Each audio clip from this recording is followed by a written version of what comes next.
Ya, pemirsa, Kementerian Ketenagakerjaan akan mengambil langkah-langkah untuk mengantisipasi badai pemutusan hubungan kerja pada tahun ini. Kemenaker akan mendorong dialog sosial bipartit dan juga tripartit, serta terus memperkuat koordinasi dengan Dinas Tenaga Kerja untuk memitigasi PHK. Kementerian Ketenagakerjaan akan mengambil langkah-langkah mengantisipasi badai pemutusan hubungan kerja pada tahun 2023 di Indonesia. Menteri Ketenagakerjaan Ida Fauzia mengatakan, pihaknya akan terus mendorong dialog sosial bipartit dan tripartit serta terus memperkuat koordinasi dengan Dinas Tenaga Kerja untuk mitigasi PHK.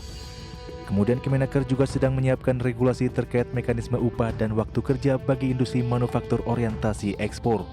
Pasalnya industri ini merupakan salah satu sektor usaha yang cukup rentan PHK. Kemudian menyiapkan regulasi waktu kerja dan pengupahan bagi industri padat karya orientasi ekspor. Ida juga menyampaikan Kemenaker akan menggalakkan pendampingan oleh mediator dan pengawas bagi pekerja yang terkena PHK untuk mendapatkan haknya sesuai aturan. Kemenaker juga memprediksi pasar tenaga kerja akan mulai kembali bergairah seiring dengan dicabutnya pembelakuan pembatasan kegiatan masyarakat atau PPKM oleh pemerintah. Dari Jakarta, Tim Liputan IDX Channel. Baik pemirsa, untuk membahas tema kita hari ini, meneropong potensi badai PHK di tahun 2023 sudah tersambung melalui Zoom bersama dengan Ibu Diana Dewi. Beliau adalah Ketua Umum Kadin DKI Jakarta. Selamat pagi, Ibu Diana. Selamat pagi, Mas Pras. Ya, salam sehat Ibu.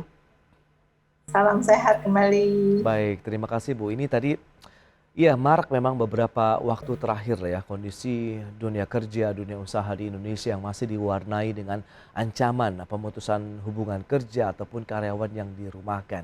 Nah, bagaimana sebenarnya update dari kondisi dunia kerja begitu menurut pengamatan dari Kadin, terutama di wilayah DKI Jakarta saat ini? Iya Mas, memang tahun 2023 ini kondisi yang ada itu sebenarnya karena pengaruh dari tahun 2020 yang lalu karena pandemi. Tapi kita tahu bahwa di Jakarta ini sektornya itu lebih kepada perdagangan dan jasa. Sehingga memang kalau berbicara PHK, sebenarnya PHK-nya sudah dari yang tahun 2020 tadi saya sebutkan. Sehingga pada tahun 2023 ini sebenarnya arahnya ke recovery yang akan dilakukan. Tetapi kita masih banyak yang wait and see. Sehingga kalau berbicara mengenai PHK, memang sudah terjadi dari kemarin-kemarin kalau di kita. Nah sekarang ini itu tinggal menentukan bahwa akan dilakukan PHK secara permanen atau memang melakukannya seperti yang kemarin yang banyak perusahaan-perusahaan memberikan kontribusi penghasilannya itu tidak 100%. Banyak yang hanya 50 sampai dengan 75%. Itu yang terjadi Mas di Jakarta. Nah, tahun 2023 dengan adanya ancaman resesi global begitu, apakah ini juga akan berdampak terhadap dunia usaha di tanah air dan khususnya juga dunia usaha di wilayah DKI Jakarta? Apakah sebenarnya mitigasi sudah dilakukan oleh dunia usaha kita begitu? Ya Mas, memang kita tidak pungkiri dengan adanya era digitalisasi juga berpengaruh kepada kondisi setiap perusahaan. Mau nggak mau kita harus berusaha untuk seefisiensi mungkin bagaimana perusahaan ini bisa survive. Nah ini yang memang salah satunya adalah jalan keluarnya mem-PHK beberapa SDM yang sudah tidak produktif lagi dengan adanya era digitalisasi ini. Ini yang terjadi sebenarnya di dalam kita melakukan kegiatan operasional.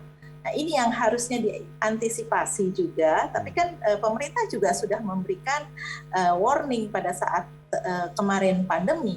Kita diberikannya bukan bentuk BLT, tapi bentuknya pendidikan. Nah ini yang terjadi. Jadi akhirnya sekarang dari akumulasi itu, akhirnya terjadi PHK. PHK-nya tujuannya adalah efisiensi. Itu yang terjadi Mas. Sehingga SDM yang tidak bisa mengikuti, otomatis kita PHK-kan. Oke, dan ini terjadi hanya di industri yang padat karya kah atau bagaimana? Kan ada tekstil, kemudian juga ada beberapa di antaranya alas kaki begitu, pakaian, Ibu Diana. Ya, lebih kepada sektor yang memang berpengaruh kepada digitalisasi. Itu kelihatan sekali, Oke, sehingga sektor tertentu itu eh, mereka mau nggak mau dengan harus bersaing, sehingga efisiensi yang mereka ambil untuk kegiatan operasional mereka berjalan lagi. Jadi yang paling banyak ya tentunya dari padat karya, Mas. Karena padat oke. karya ini kan lah yang sangat terdampak dengan kondisi adanya digitalisasi, gitu Mas. Benar-benar. Tapi di satu sisi kan harusnya sejalan dengan upaya pemerintah untuk bagaimana menciptakan lapangan pekerjaan bagi masyarakat begitu dan kemudian menciptakan juga dunia usaha yang lebih kompetitif tapi dengan tadi memanfaatkan tenaga kerja di dalam negeri. Dengan kondisi seperti ini bagaimana bisa menyeimbangkan dengan keinginan pemerintah tadi Bu Diana? Ya, banyak perusahaan yang khususnya perusahaan yang besar, Hmm, mereka memang mengcombine ya antara CSR juga mereka lakukan, oke. juga mereka harus efisiensi. Jadi ada program tertentu mereka melakukan produktivitasnya itu memang harus produktif. Tetapi di satu sisi ya mereka pergunakanlah sumber daya manusia yang cukup padat karya. Ini memang mereka lakukan. Tapi itu kan untuk perusahaan-perusahaan besar. Tapi tidak semua perusahaan besar itu melakukan itu dan tidak semua perusahaan besar. Jadi banyak Oke. perusahaan-perusahaan yang tidak bisa melakukan itu. Sehingga ya mau nggak mau bisa terjadi PHK yang besar ini ya karena era digitalisasi kita tidak pungkiri gitu Mas. Oke. Nah, tapi kan banyak juga sektor-sektor yang diuntungkan dengan merebaknya digitalisasi dan pemanfaatan teknologi informasi begitu Bu Diana. Apakah tidak bisa dielaborasikan begitu dengan industri padat karya? Ya, memang ini dilema sekali. Hmm, Bagaimana kondisi yang ada, hmm, perusahaan harus memacu produktivitas yang karena kompetitif ya. oke. Semuanya harus dari segi pricing juga kita harus kompetitif. Kemudian dari kualitas juga kompetitif. Nah ini yang dilematis yang ada sehingga tidak semua perusahaan itu bisa mengikuti kondisi yang ada, Mas. Ini yang akhirnya sepertinya saat ini sedang terjadi turbulensi gitu. Tidak kuat dengan kondisi melihat perubahan, Oke. akhirnya ya harus melakukannya. Banyak yang melakukan akhirnya ya berpikir bahwa salah satunya adalah pemotongan dari karyawan yang ada sehingga melakukan PHK. Itu Hmm, yang saya lihat banyak teman-teman dalam kondisi panik juga kali ya. oke. Jadi melakukannya seperti itu. Nah, kalau kita bicara mengenai industri padat karya begitu kemarin juga kan memang banyak juga produk-produk yang diimpor dari luar negeri yang menjadi salah satu akhirnya meningkatkan daya saing juga di pasar dalam negeri. Anda melihat bagaimana? Apakah memang pemerintah juga harus ikut hadir begitu dalam menyikapi kondisi ini? Tentunya Hmm, Mas, karena yang paling sangat kita harapkan itu adalah kepastian kalau kita di sektor bisnis ya Mas. oke. Ini yang paling utama adalah yang mempengaruhi adalah regulasi pemerintah. Hmm, Jadi regulasi pemerintah ini yang kita harapkan bisa melakukan regulasi yang sesuai dengan kondisi di lapangan.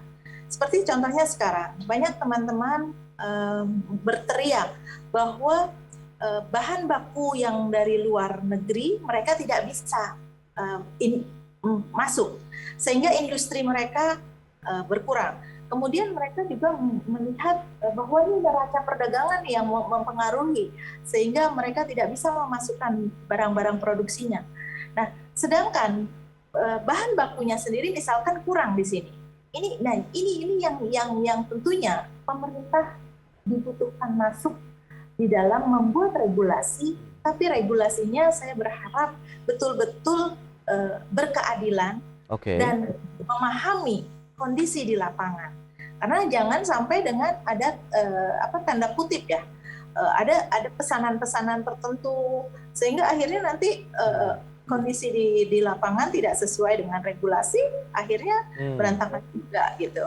Iya, iya, iya. Tapi kalau kita lihat banjir insentif, regulasi yang memudahkan bagi dunia investasi kan seharusnya bisa ikut mendukung dunia usaha di dalam negeri dong, Ibu Diana. Apakah memang belum menyentuh dari dunia usaha yang existing ataupun yang padat karya seperti itu? Kalau yang untuk dana-dana insentif, saya akui bahwa teman-teman di UMKM itu terbantu, Mas. Oke.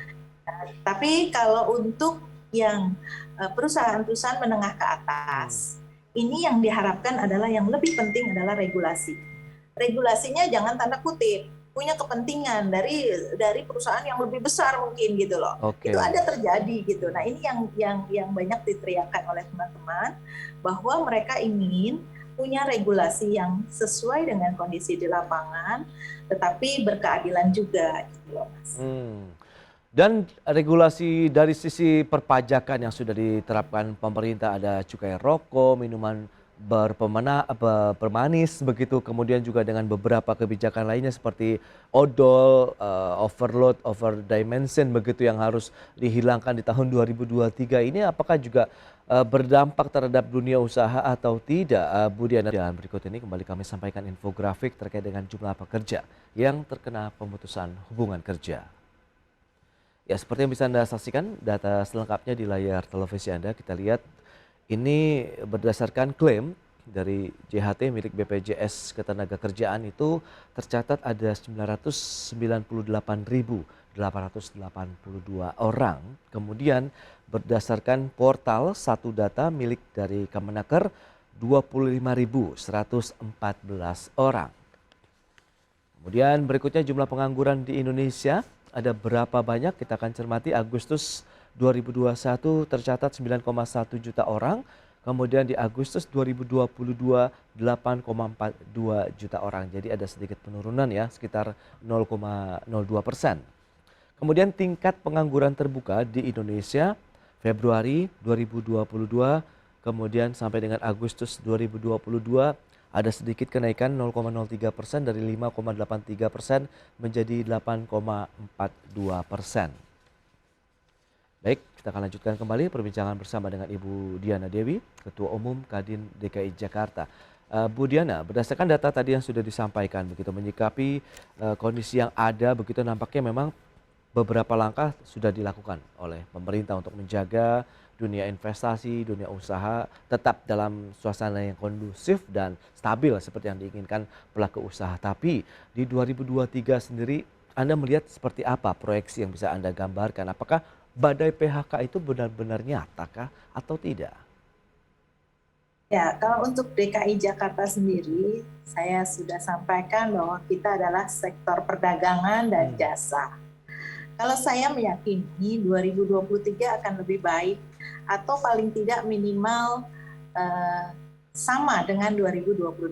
Baik. Karena pada saat 2022 itu sebenarnya di DKI Jakarta sudah mulai merecovery kondisinya yang ada. Dan 2023 ini mereka hanya tinggal melanjutkan saja. Tetapi untuk peningkatannya saya rasa saya masih pesimis kalau menyatakan bahwa akan terjadi peningkatan. Tapi kalau berbicara mengenai kondisi yang ada, insya Allah di 2023 ini DKI Jakarta untuk inflasi maupun pendapatan peningkatan ekonomi itu saya rasa sama dengan hampir di 2022. Oke. Nah, beberapa regulasi seperti yang tadi sudah kita sampaikan di segmen sebelumnya, ada cukai untuk produk plastik, minuman bermanis dalam kemasan, kemudian kebijakan zero odol, overdimension, overload. Apakah ini juga akan berdampak terhadap daya saing dari perusahaan begitu atau tidak? Ya, karena ini kan pengaruhnya dari multivariate effect ya yang terjadi. Jadi kebijakan pemerintah ini melihat bahwa ada yang harus dijaga. Sehingga memang kalau menurut saya nanti tidak akan terlalu terpengaruh dengan kenaikan harga. Itu yang mudah-mudahan seperti itu. Karena memang ini hanya jadi sepertinya pemerintah hanya membuat preventif supaya jangan sampai yang lainnya bermasalah, misalnya Oke. seperti pemanis kan seperti itu. Jadi insya Allah sih nggak terlalu berpengaruh sekali dengan harga ya. Itu dia. Kalau baik tadi Anda katakan harga ini menarik dengan kondisi ada inflasi yang sebenarnya tetap terjaga di Indonesia. Anda melihat pergerakan harga ini terhadap konsumsi masyarakat yang selama ini menjadi andalan juga bagi pertumbuhan ekonomi nasional maupun provinsi seperti DKI Jakarta ini, bagaimana korelasinya, Bu Diana? Ya, kalau kita lihat dari korelasi ini, insya Allah dengan pertumbuhan ekonomi ini menyangkut dengan kondisi produktivitas yang ada, kemudian juga kondusivitas yang ada, kemudian kemarin juga kita tahu bahwa 2023 ada kenaikan UMP Betul. yang alhamdulillahnya sepertinya kondusif. Jadi memang akan bisa pertumbuhan ekonomi yang sudah ditargetkan, kemudian inflasi juga jangan terlalu tinggi karena banyak sekali sekarang program-program pemerintah yang juga sudah merata kepada seluruh provinsi. Ini yang saya harapkan dan mudah-mudahan lah khususnya DKI Jakarta, sektor perdagangan dan jasa akan tetap paling tidak tetap seperti tahun 2022. Baik, menarik juga untuk digarisbawahi tadi terkait dengan penetapan UMP DKI Jakarta di tahun 2023 ini. Apakah ini memang menjadi salah satu solusi bersama yang sudah disepakati dalam artian memang ini memberikan win-win solution bagi pelaku usaha dan juga pekerja? Ya, sepertinya begitu ya Mas, karena waktu penetapan UMP ini kan kita akhirnya berbicara mengenai harus mengikuti undang-undang yang mana gitu kan, mana yang harus didahulukan, permen atau yang didahulukan undang-undang kan begitu. Tetapi akhirnya tripartit maupun Dewan Pengupahan mengambil jalan tengah. Ya alhamdulillah ya, pekerja juga mengerti, kemudian juga pemberi pekerja juga bisa mengikuti aturan yang ada. Jadi kayaknya kondusif dan ke depan ya mudah-mudahan produktivitas tetap lebih baik atau minimal sama lah dengan 2022 karena kita tahu 2022 sedang recovery ya Mas. Oke. Tantangan berikutnya apa yang bisa dicermati dari Kadin DKI Jakarta untuk menyikapi dunia usaha di tahun 2023 dari sisi kemampuan SDM, penerapan teknologi yang sekarang sudah ke era digitalisasi seperti saat ini, atau ada bottleneck yang harus segera dipecahkan juga? Ya, kami sih sedang melakukan koordinasi atau kolaborasi dengan beberapa perguruan tinggi, di mana perguruan tinggi juga menyadari bahwa mereka harus mencetak tenaga kerja yang menyesuaikan dengan dunia industri. Sehingga ini yang mungkin salah satunya mengurangi PHK atau mengurangi tenaga kerja yang tidak bisa dipakai oleh industri, sehingga SDM-nya ini harus kuat, harus bisa juga bersaing gitu. Mudah-mudahan kalaupun tidak diterima di lokal, di domestik, tenaga kerja bisa keluar kan kalau memang punya skill yang baik. Nah ini yang sedang kita dorong terus kolaborasi dengan akademi-akademi, Civitas Akademi maupun universitas terkait agar kita mencetak SDM yang lebih unggul. Dan kalau kita lihat dengan SDM sendiri pelatihan yang diberikan, kemudian karena ini dengan adanya mungkin perusahaan yang menerapkan teknologi atau sistem baru begitu dari sisi operasional mereka, ini menjadi suatu kendala tersendiri atau tidak? Karena ini akan kembali lagi kepada kemampuan SDM yang diharapkan juga mengikuti perkembangan zaman, Bu Diana. Ya, tentunya Mas. Jadi memang kita lihatlah bahwa kalau yang fresh graduate itu kasihan sekali sebenarnya. Jadi banyak teman-teman yang sekolah tinggi juga akhirnya tidak bisa diterima di dunia industri. Ini yang makanya didorong terus Mas. Dan saya lihat pemerintah juga sudah memahami itu dengan terbukti bahwa yang kemarin saat pandemi juga bukan hanya dikasih BLT, tetapi banyak pelatihan-pelatihan yang diberikan gitu. Nah mudah-mudahan pelatihan ini sesuai dengan dunia industri yang dibutuhkan oleh dunia industri. Itu harapannya Mas. Kalau memang sesuai sudah dengan ibaratnya sistem yang ada, kurikulum yang sesuai dengan kebutuhan industri, berarti kalau kita cermati akan sesuai juga dengan keinginan dari pelaku usaha. Bagaimana? Apakah faktor-faktor dari tadi karyawan yang dirumahkan ataupun PHK yang kemungkinan terjadi ini juga bisa diminimalisasi? Pastinya, Mas. Karena kan kita akan berbicara produktivitas. Oke. Nah, kalau produktivitas kita sudah mumpuni, optimal, otomatis pricing bisa dikurangi. Nah, dengan pricing yang berkurang, kita pasti bisa kompetitif keluar. Kita selama ini problemnya adalah pricing yang rendah, pricing yang lebih tinggi dibanding negara lain, sehingga kita tidak bersaing. Kemudian kualitas. Tapi kalau tadi kita berbicara SDM-nya sudah unggul, otomatis kita bisa mendapatkan produk yang baik, kemudian dengan harga yang bisa bersaing. Sehingga tidak hanya di domestik, tentunya kita bisa keluar, bisa ekspor dengan baik, dengan banyak. Dan bukan cuma migas saja yang bisa untuk ekspor keluar, tetapi produk-produk kita yang bisa kita buat lebih baik lagi. Nah, kalau kita bicara mengenai pangsa pasar ekspor, kemudian tadi domestik juga, tapi dengan kondisi global yang sudah sempat kita singgung di awal, akankah juga nanti berdampak terhadap kinerja ekspor produk-produk kita yang memang tadi misalnya sudah didukung dengan SDM yang qualify, kemudian pemanfaat teknologi yang canggih, sehingga produknya ini benar-benar standar internasional, Bu Diana? Ya, harapannya begitu, Mas. Seperti kalau kita berbicara domestik, sebenarnya pasar kita tuh besar sekali, dan pasar kita ini dicari oleh pihak luar. Saya selama ini kalau melakukan kerjasama dengan luar atau ada pihak luar yang menginginkan untuk kita B2B, saya selalu mengatakan bahwa sebenarnya mereka loh yang ingin menjual barangnya ke kita. Tapi bukan kita, gitu. Ini yang harus dibalik gitu loh, Mas. Iya, betul. Ya, ini yang sepertinya PR pemerintah juga, kalau menurut saya harus betul-betul hadir. Bagaimana membuat suatu sistem membantu teman-teman di swasta yang tidak bisa melakukan tadi mungkin dari kualitas, kemudian dari akhirnya pricingnya lebih tinggi. Ini yang harus betul-betul pemerintah concern dalam hal ini untuk membantu teman-teman dari di swasta. Yes, memang kalau kita lihat kondisi global yang sedang terjadi sehingga krisis tadi ancaman krisis begitu yang berpeluang terjadi juga di tahun 2023 membuat banyak negara produsen-produsen terutama begitu mencari pangsa pasar baru, dan mereka melihat Indonesia yang tengah tumbuh ini dengan tingkat konsumsi masyarakat yang tinggi, mereka melihat suatu pasar yang luar biasa juga yang mereka akan segera masuk begitu, sehingga akan meningkatkan daya saing juga nih bagi perusahaan-perusahaan lokal di dalam negeri. Nah, Anda lihat bagaimana optimisme dari pelaku usaha dalam menyikapi tahun 2023 sehingga benar-benar badai PHK ini bisa segera kita atasi dan semoga tidak terjadi di tahun ini, Bu Diana. Ya, karena keterbatasan semuanya, Mas. Kita masih banyak mencari pangsa pasar di domestik.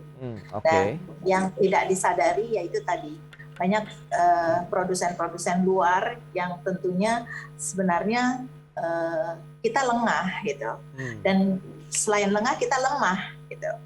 Nah, ini yang kalau saya melihat bahwa harus pemerintah itu hadir, bagaimana teman-teman yang kecil-kecil, bukan yang kecil-kecil saja tapi yang menengah, itu bisa dikolektivitasin untuk bagaimana produk ini dapat bersaing secara global.